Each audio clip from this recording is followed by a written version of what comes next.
Soldiers in the American Civil War wore a variety of uniforms, from the standard blue and light blue for the Union to the butternut or gray for the Confederacy. But the most exotic type of uniforms that came from the American Civil War was derived from a French regiment of Zouaves and their cousins, the Chasseurs.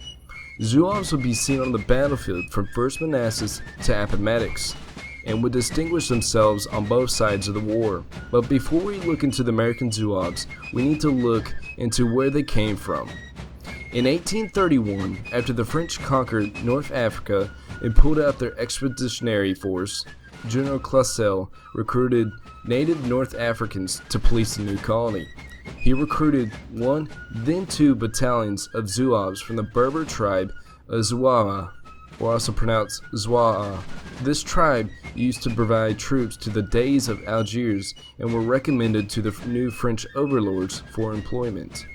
These Zouaves would dress themselves in an Ottoman-styled uniform with a short dark blue jacket worn open and without buttons on the front. Under this was a closed dark blue vest fastened at the side rather than the front. The Zouave trousers were made of matted red wool, made without individual legs and ending just below the knees.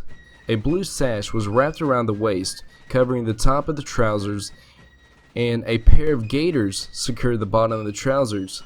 The gaiters were covered at the top with leather greaves or jambiers.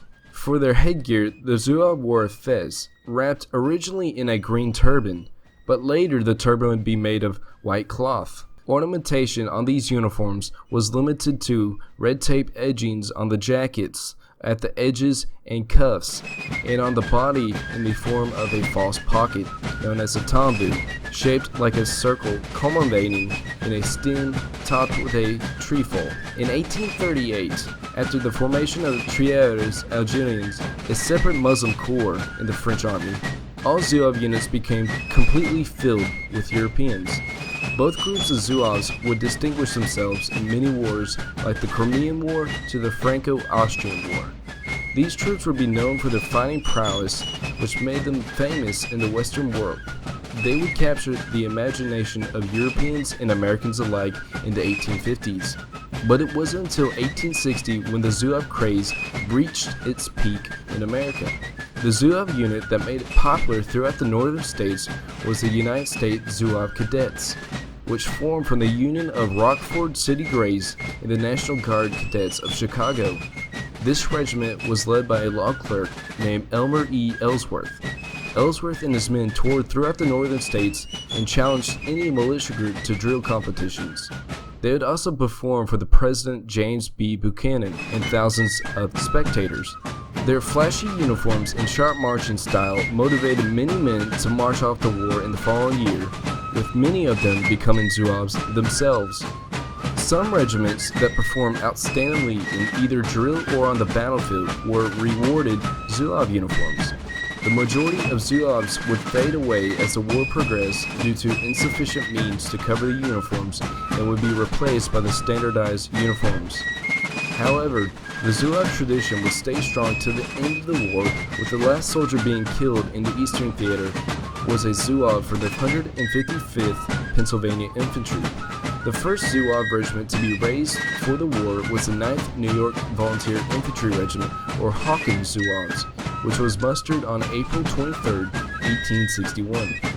Hawkins Zouaves would wear a proper Zouave uniform, but the colors of the jacket and pantaloons were dark blue. The majority of Zouaves would come from Pennsylvania, New York, and Indiana from the north, and Louisiana from the south, but almost every state had at least a couple of Zouave companies or regiments to claim themselves. In total, the North would field 70 regiments of Zouaves, and the South would field 25 Zouave companies. Some notable Zouave regiments from the North were the 5th New York Infantry or Duryea Zouaves and the 10th New York Infantry or National Guard Zouaves. Both of these regiments were badly mauled at the Battle of Second Manassas. The 9th New York Zouaves, or Hawkins Zouaves, would reach the farthest point on the Union left after the taking of Burnside Bridge and attacking A.P. Hill's corps at the Battle of Antietam. The 11th New York Infantry, or Fire Zouaves. These men were led by Ellsworth himself until he was killed while invading Alexandria, Virginia, early in the war. They'd be effectively destroyed at the Battle of First Manassas. The 114th Pennsylvania, or Collis Zouaves. These men would attack Prospect Hill at Fredericksburg and defend the Peach Orchard at Gettysburg. The 146th New York Infantry, or Tigers, who would fight on Saunders Field and take heavy casualties at the Battle of the Wilderness. Some notable Zouaves from the South would be a part of the 1st Louisiana Special Battalion. They'd be called the Tiger Rifles. They would fight at the Battle of First Manassas to 7 days battle until they emerged with Coppin Zouaves and fight with them until they were disbanded.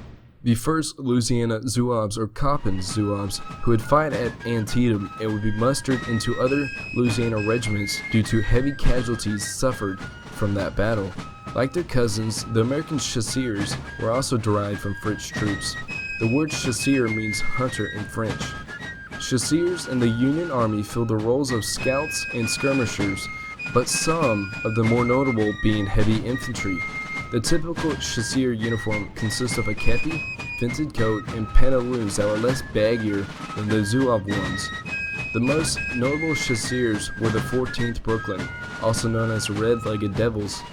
These men would attack Jackson's troops multiple times at the Battle of First Manassas and face a strong counterattack by the Texas Brigade at the Battle of Antietam. Also, another one is the 56th New York Infantry, or also called the 1st United States Chasseurs. This unit would wear the Hardy's hat instead of the standard kepi.